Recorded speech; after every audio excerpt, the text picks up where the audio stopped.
A very good evening to you all and welcome to Rwanda Television News here in Rwanda Television. We'll begin with the headlines.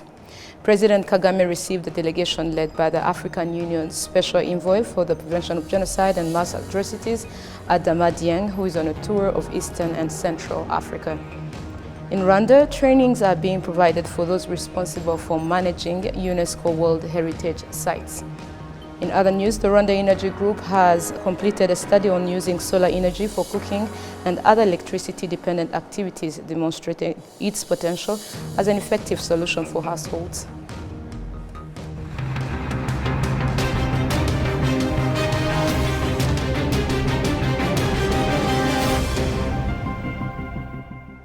My name is Olive Nete. It's always a pleasure to have you with us, and we'll start by this informing you that this afternoon at Rugwiro village, President Paul Kagame received a delegation led by the African Union Special Envoy for the Prevention of Genocide and Mass Atrocities, Adama Dieng, who is on a tour of Eastern and Central Africa. Adama Dieng, the African Union Special Envoy for the Prevention of Genocide and Mass Atrocities, expressed optimism about the role of the President Paul Kagame in supporting the newly established position. Speaking after the meeting with the Rwandan head of state at Rugwiro village, Dieng also reiterated on the issue of ideology in the Great Lakes region. Kagame has been a strong supporter of my mandate at the time when I was Special Advisor of the UN Secretary General for the Prevention of Genocide. And it is therefore simply natural for him to commit to support the Special Envoy of the African Union for the Prevention of Genocide.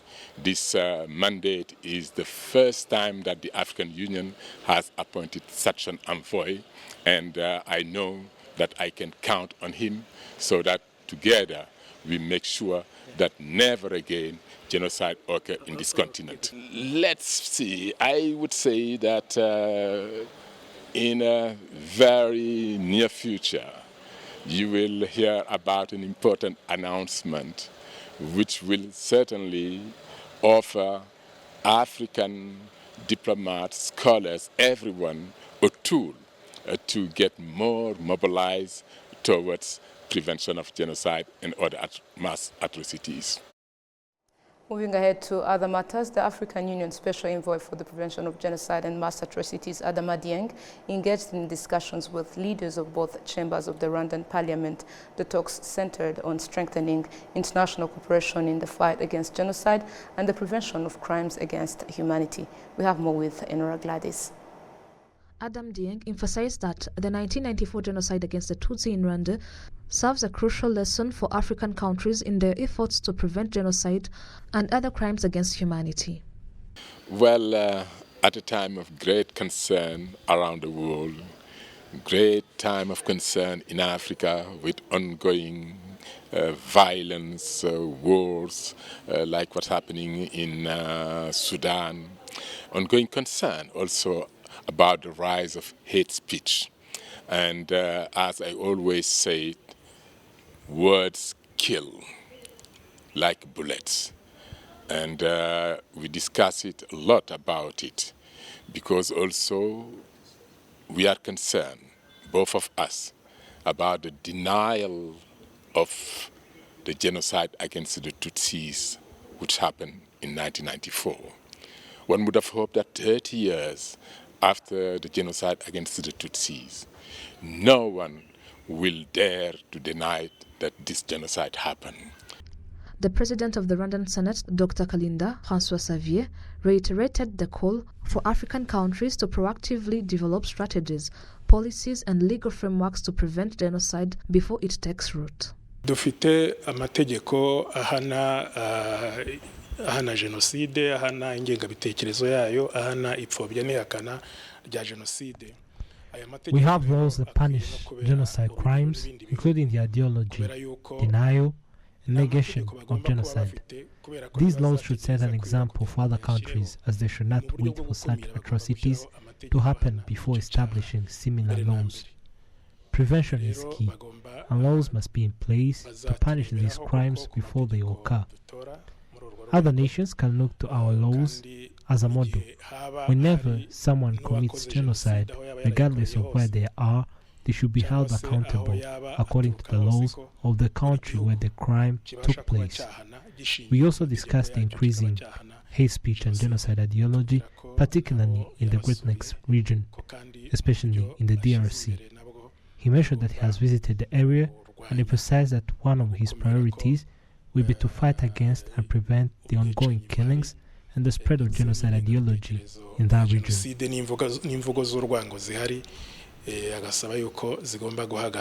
Following his visit to the Senate, Adam Dieng was received by the Speaker of the Chamber of Deputies, Honorable Gertrude Kazarwa. Their discussions centered on strengthening future bilateral relations.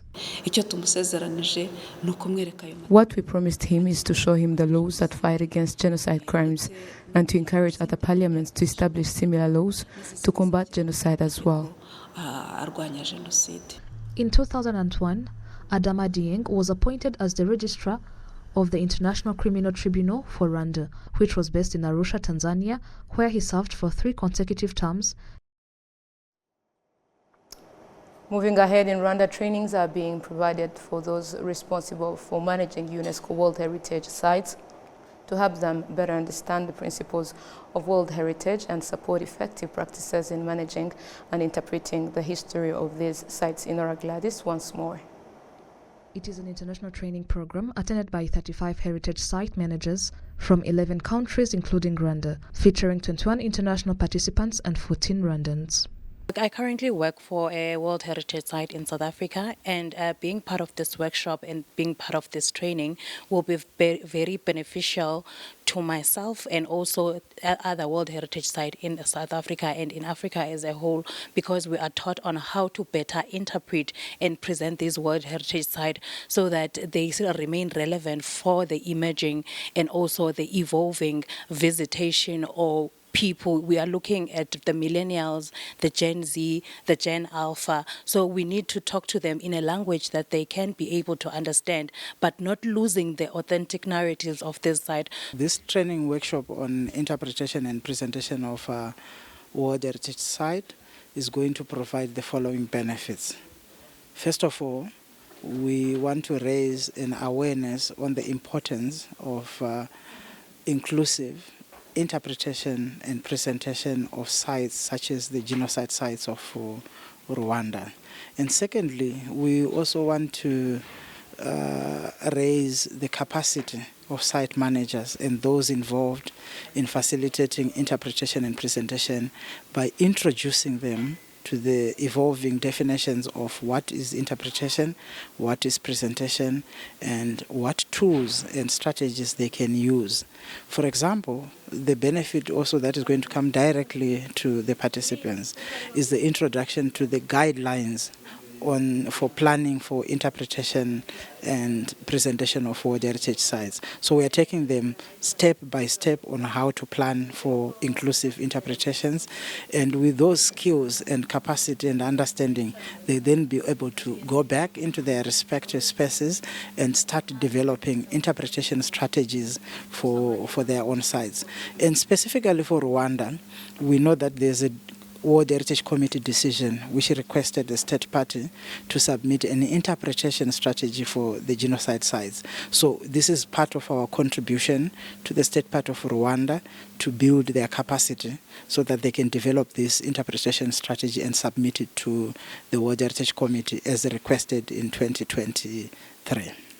4 genocide memorials in Rwanda, namely the Kigali Genocide Memorial at Gisozi, Bisesero, Murambi, and Nyamata Memorial Site, have been added to the UNESCO World Heritage List. Veneranda Ingabire, the Executive Director of Memory and Genocide Prevention at the Ministry of Unity and Civic Engagement, highlights the importance of these sites' inclusion on the World Heritage List. Kujya ku rutonde rwa UNESCO ni ikintu kinini These sites being on the UNESCO list is a powerful thing. When they say that such a property is not only for the country and its residents, but for the whole world, it means a lot. Specifically for us, we view it as a way to teach our history. There is the aspect of protecting our history first by the country and secondly by the world. It is important for this history to be shared with people both within the country and around the world.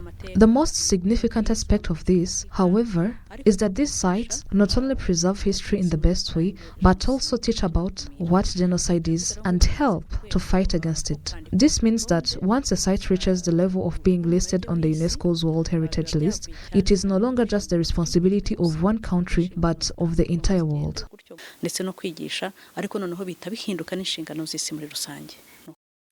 Dr. Albino Rupela, the Executive Director of the African World Heritage Fund, states that the primary goal of this training is to deepen the knowledge of those responsible for managing these sites.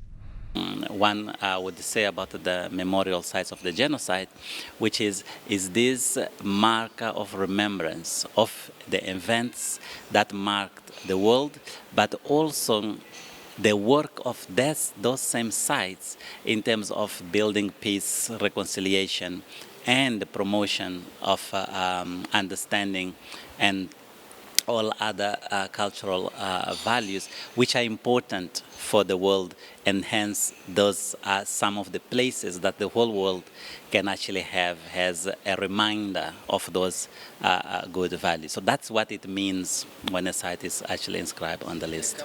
And look at Rwanda, you were saying the idea of the national unity and the idea of a future of Rwanda is essentially by saying, how do you then prevent events such as the ones of the genocide that happened like in the past? So this is not a by the way, it is at the core of the development of the country. So it's Participants in this training will gain a deeper understanding of these sites' historical significance, enabling them to effectively communicate their importance, particularly in relation to the genocide against the Tutsi. Enora Gladys, RwandaTV News. Thank you, Enora, for the details. Now let's change the subject and go to environmental matters. Rwanda is participating in the UN Climate Change Conference, COP29, in Baku, Azerbaijan. What do we have to know about this summit? Prince Mazi has more on this. This conference, which started on Monday, was participated in by different representatives of 198 countries worldwide, including the Rwandan delegation, focusing on advocating for a more ambitious climate agenda with clear priorities centered around adaptation, climate finance, and resilience. A key focus for Rwanda this year is securing increased predictable financing for climate adaptation. The country emphasized the importance of investing in long-term solutions that empower vulnerable nations to adapt and build resilience against a changing climate. Rwanda's delegation also championed the value of transparency in climate commitments, advocating for clear and accurate information on the support exchanged between nations to build trust and accountability. The president of Azerbaijan, Ilham Aliyev, urged heads of state and government to implement the aim for combating the climate change issue that is challenging the world currently, especially the global warming and disasters resulting from this climate change. The COP29 is bringing together governments, civil society, and the private sector to accelerate global effort in addressing the climate crisis and complying with the Paris Agreement signed in 2015. Currently, the $100 billion pledged by the developed countries in the world delayed, which affected the realization of the climate change measures, especially in developing nations.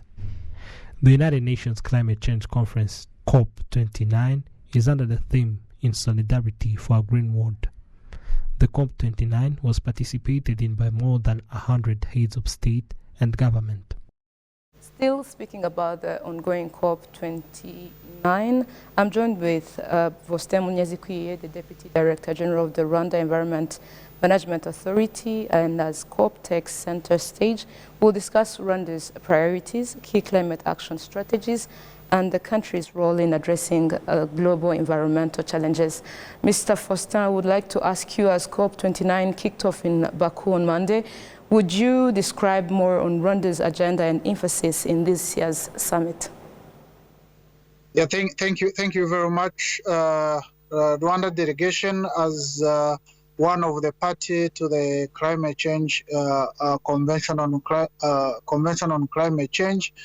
We are gathered here in Baku in the conference of the parties, which is the highest supreme organ of the convention. The main priority of the delegation is, first of all, we are here to add our voice in the climate talks which are taking place here. The second, we are here to network with different partners, especially to mobilize resources to help us to build the resilience of different corners of the country. And also, we are here to make sure that we are positioning Rwanda as a green investment destination country. So specifically for the climate talks, we are advocating that this COP29 has to adopt a new climate finance target, which is responding to the needs of developing countries. In the Paris Agreement, countries have agreed to avail $100 billion every year by 2020. But this particular meeting is intending to agree on a new collective quantified goal on climate finance, which is replacing the $100 billion. So we are thinking about more than 1.3 trillion and other figures, but it needs to be decided here. Moving ahead, what are the main green investments projects that are in Rwanda that the world would be eyeing on? Yeah, thank you very much. Since 2020, Rwanda has managed to mobilize more than $200 million through different financing mechanisms of the convention, including Green Climate Fund, Global Environment Facility, Adaptation Fund. And those funds are now supporting the country to implement some of the known projects which transformed the livelihood of the people, including Green Gicumbi, Green Amayaga, and other big projects which are supporting the Rwanda to build the resilience, including the rehabilitation of different ecosystem like Nyandungu Eco Park, like restoration of different 5 wetlands in Kigali, establishment of Mukuragishwati new park, and other projects which supported Rwanda to build resilience. Thank you very much, Mr. Faustin Munyazikwiye, for joining us here on Rwanda Television. Thank you very much. Still on environment matters, the Rwanda Energy Group has completed a study on using solar energy for cooking and other electricity-dependent activities, demonstrating that this is a potential act as an effective solution for households in areas without access to conventional power. We have more. This study, conducted on 20 families in Kayonza and Goma district, revealed a new approach for residents without access to electricity, which is cooking with solar energy. This method has helped households significantly reduce their reliance on firewood, leading to improved sanitation and more sustainable way of cooking.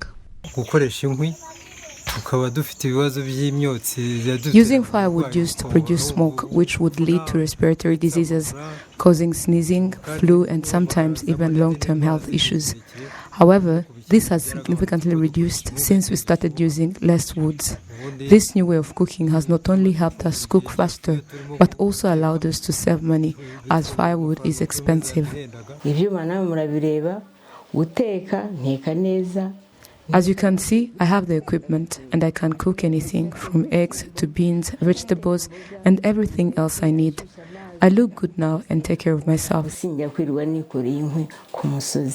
The study, titled Solar Energy Transition, aims to address the fuel challenges faced by Rwandans by transitioning from wood-based cooking to solar energy. Cyprien Habyarimana, Head of Business Development of Rwanda at Rwanda Energy Group, notes that the findings of this study provide strong evidence that a full transition to solar energy is both feasible at 100% adoption rate.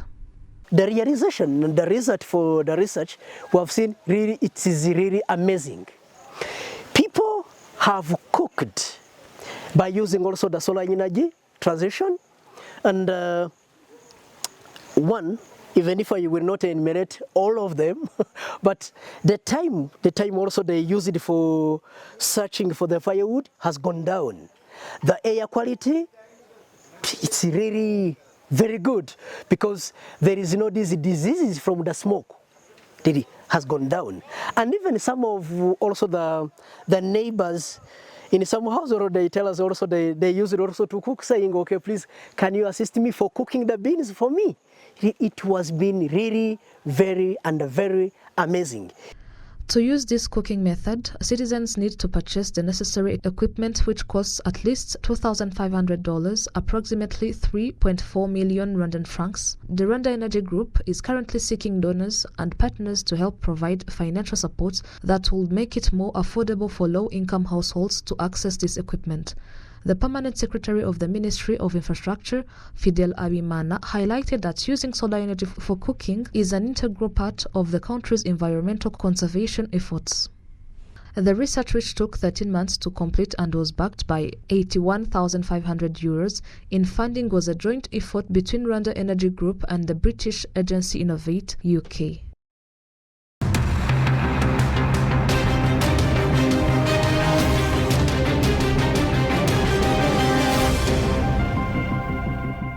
You're still watching RTV News. Now on the international scene, we'll discuss Hurricane Helene and hear the long story of a woman who moved to the U.S. from Ukraine 25 years ago after Russia's invasion in 2022. 4 of her Ukrainian relatives fled the war and found refuge in North Carolina, but their new life was soon disrupted when Hurricane Helene made landfall. VOA has the details.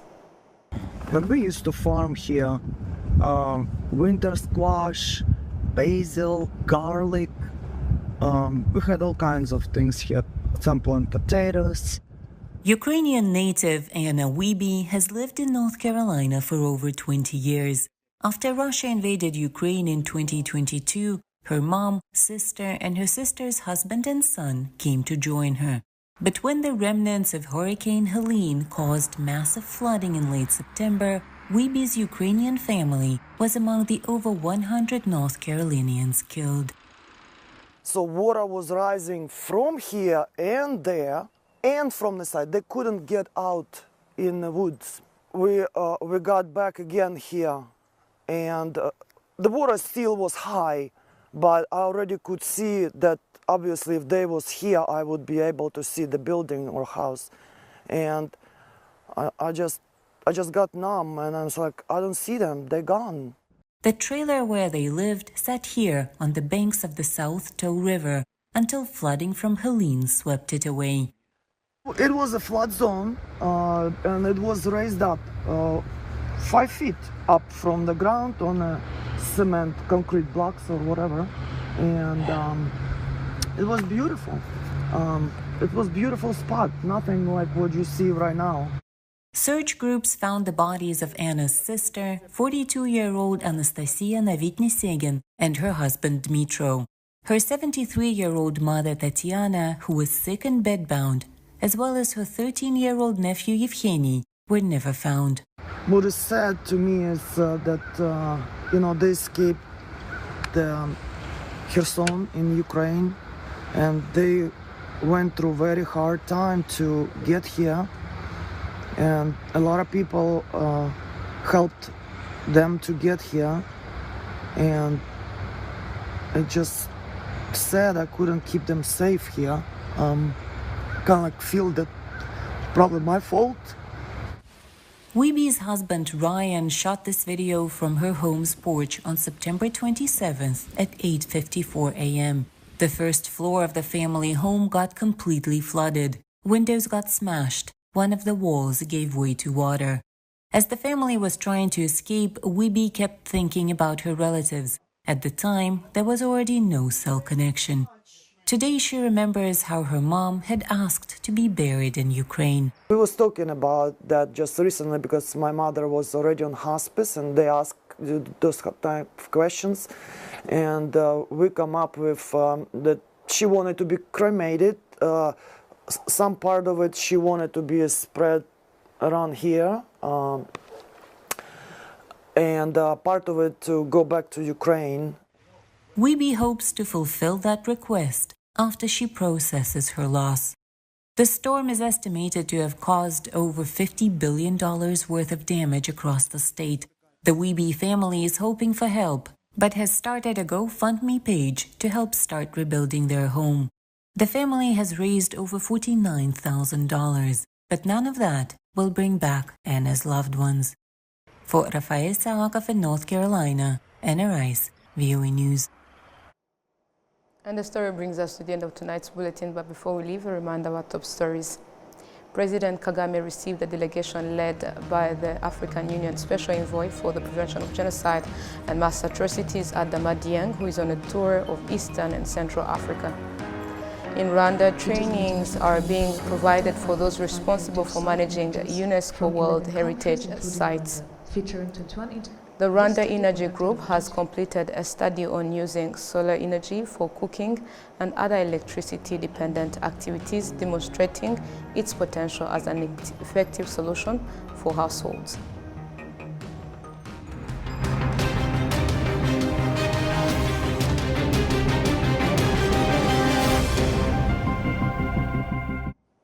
On behalf of the entire news production team, we thank you for staying with us. Have a blessed week ahead.